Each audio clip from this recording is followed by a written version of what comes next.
once they have gotten that information necessary for higher success, they know it, and after that they will pass. Well, I want to shock you to let you know that sorry, higher success requires more than knowing what you need to know to pass. I have a case study of 3 students that recently passed the exams that sent their results to me yesterday. And it's a typical example of how people have confronted IELTS exams and failed because they did not complete their preparation. IELTS preparation is in 3 cycles. 3 cycles. The first cycle is cycle of knowledge. You must know what you need to know. That is one area that you cannot play with, and it is very crucial. The second cycle is the cycle of evaluation. You must confirm that what you know is applicable to you and that you have already utilized it over and over again so that it can give you the kind of success you are looking for. And the third cycle is a cycle of psychological or emotional balance. Now, I'm going to share a result with you quickly. This result came in yesterday, and I would like to give you the peculiarity around this person's results. Quite peculiarly, this person happened to have written the exam twice. She has only written the exam twice in her life. That's in an entire life. This is the only time she has written the exam. She has only written twice. Now, this result that you are seeing came in yesterday, and I will give you the background story. This was the result she had earlier. I'm trying to pick out the result she had earlier. This was the first, no, that's not the first one. I want to pick up the first time she, the first result she had, and then the second one. Okay, so this was her first result, and then she went to write a second time. Where is it?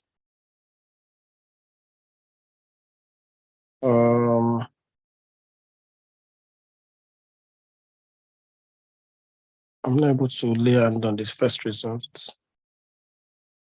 I hope it didn't disappear when my phone went off. So in our first result, I think she has something like 6.5 in one area or the other. And then, especially her reading. So she could not use that result, but she could combine it. So she now went for the second time. Now, what is the peculiarity around this result? The peculiarity around this result was that she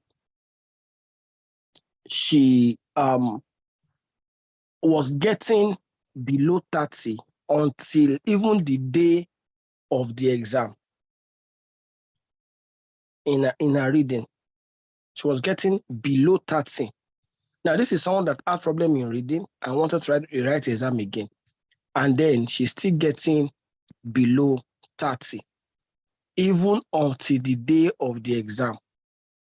And when you have that kind of situation confronting you, you'll be afraid. The first question will be that, am I going to pass this exam? Hope I've not wasted money and all that. Now, in our own case, our problem was not knowledge. She had known what she needed to know. And at the same time, our problem was not evaluation. She was practicing as much as she practiced. But the one problem that remained was that she was psychologically imbalanced. She kept on complaining. I'm scared. I'm afraid. I'm anxious. Will I pass this exam? Hope I will not fail. And all of that. She couldn't sleep. So what did I do to her? On the morning of the exam, I called her up and I did what I call breathing exercise with her. When I did the breathing exercise with her, she exhaled and inhaled air, and then she felt a bit calm. Then I just had a short prayer with her. and she went for the exam. When she was in the exam hall, at the beginning of the reading test, she said she wanted to use the toilet. The person said she cannot go. After a while, when she was inside the middle of the reading test, the examiner came and said, "You can now go." She said, "I'm not going again. The urine has disappeared." I said, "You have to go." She had to shout on that person to leave her. And then she continued the exam. Eventually, she finished the exam and but she didn't finish reading. She submitted and she did other ones. And then that was the result that you saw, that I just showed you now. That she had in reading. She had what now? Let me see if I can share it. So this was the result she had in her exam eventually. And I learned a lesson there. Your psychological atmosphere is very crucial. Your psychological atmosphere is very important. Don't assume that because you have prepared, that's all you need to do. You also need to be psychologically balanced. I believe that setting your atmosphere right is crucial. Making sure that you are not under any form of pressure is very crucial. Ensuring that you are not under pressure. In fact, as a matter of fact, for some people, if you are going for an IELTS exam, for me, I believe you should, if possible, go outside of your town to another town, book an hotel, all right? Stay there for like 2 days, just alone, reflecting, relaxing, drinking water, eating food, and nobody disturbing you. If possible, your phone should be off. Anyone that wants to call you, we have to get you maybe when you are resting or maybe when you are whatever, not during practice. Your phone should be on flight mode permanently because your psychological atmosphere is very important. You can't play with it. You can't be thinking about this and that. I want to go for an exam. That person has failed already. Your child cannot be disturbing you and then you're preparing for the exam. It's already a failure. Your mind must be focused. You must be 100% relaxed. You must be totally, engaged with the preparation for the exam to the point that your mindset is not thinking of anything except IELTS, and nothing more. You must be relaxed, calm, 100% calm. The more you are calm, the better the possibility of you being able to apply the practice tactics you have learned. And I need to let you know that what you will see in IELTS is not different from what you have been seeing before you actually went for the exam. Your practice section will be reflected in the exam itself. You won't see any new kind of question, especially if you practice thoroughly. So if you have been practicing thoroughly and you have been getting good score, if you carry that same atmosphere of your practice and you are not, it's not like you are practicing and you are being distracted or you are using 5 hours to practice reading. If you have been practicing properly the way you should practice 1 hour per passage or 45 minutes per passage, and you have been doing it in the normal way, there's no way you will get to the exam and be disrupted. As long as you maintain that same posture, you did not get distracted, you did not allow anything to change apart from the fact that it's just the venue of the exam itself. There are many things about psychological balance. One of it is spiritual aesthetics. See, I understand that most people don't believe that IELTS can be attacked. You can be attacked not to pass IELTS. You can be having one constant problem around time before IELTS exam just to make you to be disturbed. If you don't tackle that problem and you say, that's how I used to feel when I want to write an exam, I'll just be feeling one slight headache. It's just normal. It's not normal. that is, they have used that one to be distracting your mind, and that will be what you could be dealing with for a long time. You have to deal with it. I remember a particular student that passed some time ago. She said whenever she wants to write the exam, she'll be having bad dream. When she enters into the exam, she will forget everything that she'll just see blackout. It is when she feels, and she will not be wondering, but I know that question, no. So that kind of person, you know that case, it's not just about it is simple. It's about preparation. We have to involve some prayer involvement into it. Sometimes it is for some people, it is a sense of fear that they cannot. I'm just afraid of fire. I'm just afraid. When I hear like this, I'll be shaking. You will think it's all this normal until you get the exam on and just say 5 minutes more and you start writing nonsense because you have not dealt with it. You have to confront that fear, pray it out first of all, right? Number 2 is family atmosphere. You see, for those people that are married, you need to culture your husband in preparation. Give him more responsibility. Let him be doing more things than he has been doing before, so that you can have a bit of release. All right? And apart from that, support your husband emotionally. When he's doing all the things he's doing, you have to pay him back, if you understand what I mean. Don't just be saying, go and care for children. Go and this and that. Food, everything. At the end of the day, no payment, no returns. That's psychologically demanding to the young man, or if it's an old man. You have to put support in place. The support is not going to help only you, it's going to help you too. I'm speaking in parable.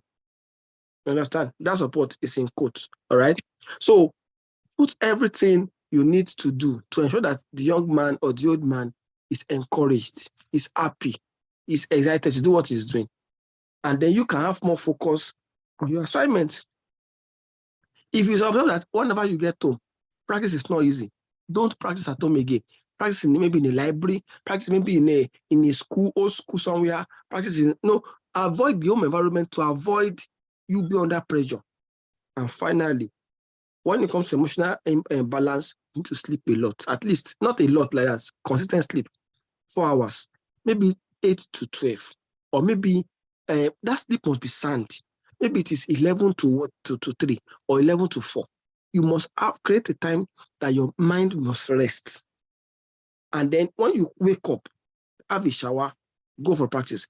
Of course, there's a power in midday practice or early morning practice that can help you to overcome some of these checks. But like I said, it's not just about I know what they want us to do in our heads, and it's not just about I can answer their question. It's about my mind is prepared. I'm not under any sudden fear. My body is not faulted. My bladder is not having problem. My emotion is not switching up and down. I did a research, and my research was that people that are about to get married, if they go for they don't used to pass. Maybe their marriage is about 2 weeks time, 1 month time, 2 months time. If they go for they don't used to pass. So I do tell them, go and marry. When you finish marrying, the week of your marriage, do your exam, you will pass. And I've tried it for quite a number of people, and it worked for them. Because the psychological pressure around marriage is too heavy for you to put it on your head, and you now want to go and do an exam. You can't combine the two. Pick one. Marry or delay or postpone your marriage, then do a it. When you finish your it, now talk about marriage after my 3 or 4 months, so that your mind can be at rest. You can't combine the two. I'm telling you this thing by experience, not just maybe or at least more than 5 people. They are married in 2 weeks, went for it, failed. Because psychologically, your mind must be at rest. There must be balance. So, like I've said, don't force yourself to write the exam. It's not an exam you can rush to do. Don't say, if I don't write the exam this week, I won't write again. No. Make sure that your coach says you are eligible to write. Most of my students, they write secretly. They now come and say, actually, I didn't tell you. I wrote the exam last week, but I failed. I said, who sent you? Because sometimes your parameter has not been concluded. There's still one area you are still lacking. And if you are still lacking in that area, you feel. One of my students sent a result to me last week or 2 weeks ago. She wrote it at least once or twice, and she was having problem in maybe reading or writing.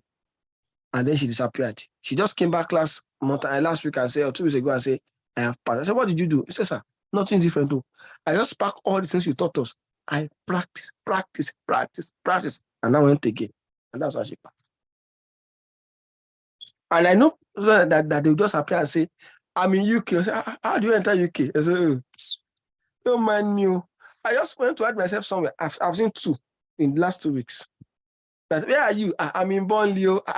Where did you enter? Don't mind me, Jerry. They eat themselves the same thing that we were discussing. They just gave themselves more time to. So sometimes people are in a haste. Let me write, and they waste money in the process. If you rush to write it, you can fail it 5 times in succession. You're failing. Say, I don't have 6 times. Oh God, you have money. It's not money. It's not that I have money. It's because I thought I would pass it like that. It's not like that. It's not like this. You can't pass it just like that. And you can't pass it because you have written many times. They think the IELTS exam we need, and this person has written 5 times. Let's have mercy on him. Let's give him. No, IELTS will not have mercy. So if I've written the exam 23 times, nothing changed. Not like they are just having the same results. 6, 5, 6. Somebody recently thought, like I think some weeks or months ago, somebody told me she had written 10 to 11 times. She kept having the same results after each writing. And he said, our favorite exam for the next one. Please, can you just have mercy on me? Save me. I don't want to fail. If my family said it's the last option. And I told her what to do. And she did it and she passed. So if you don't know that thing, or you have not been evaluated on that thing, you cannot rush to do the exam. You will fail. And if you know and you're evaluated and you are still having a psychological problem or imbalance, you will still fail. Because for you to practice, for you to apply what you have practiced, your mind must be 100% fit. Okay? So I'm going to stop here and I will allow. This is actually a free class. Currently is airing on YouTube. I don't know if anybody's on YouTube right now.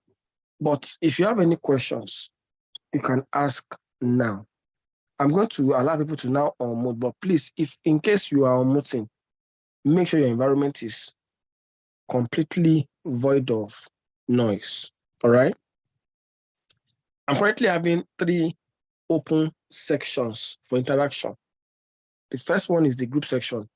We are supposed to meet today for 1 hour. It is 5 weeks comprehensive open group section for 5 weeks. Each module per week. Today is the first Saturday we will not go to class because today has been very hectic for me. And so I didn't want to have the class when my mind is under pressure. I'm going to be resuming it in some few minutes now. And I know that I can't concentrate properly on whatever I want to discuss in that class, so I have to push it to tomorrow. That one is a 5-week section. I have the other section that is individualized.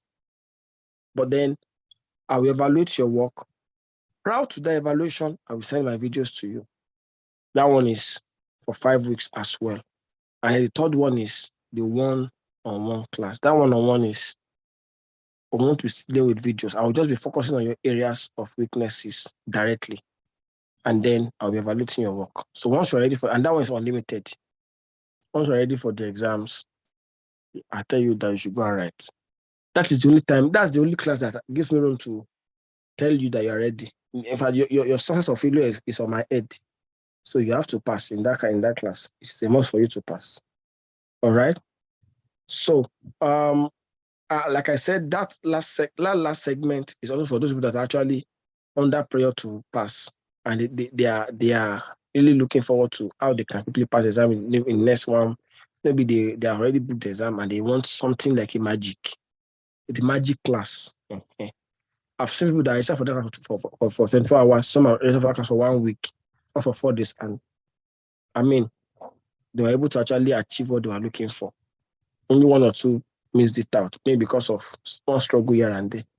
But it is a class that I can advocate openly that if you go through it, I'm responsible for your success. Not only you, we are both responsible. You understand? The other cases, it is you that is responsible. But in this one, we are both responsible. So, um, I want to appreciate everyone for the time. I believe there's no question so far. So I will release everyone to go now. Thank you, everyone. You can send a DM, you can personalize a message to me. I will answer you. But please, I keep feeling in my mind that there are thousands of people out there that needed this class. It's either that people have not spoken to them or they have not spoken to somebody. If you know anybody in that shoe, don't let them go and waste that 90,000 naira on it for fun. Tell them what to do so that they will not have to waste the money. There's no point. Thank you, everyone, and do have a wonderful day. Bye-bye.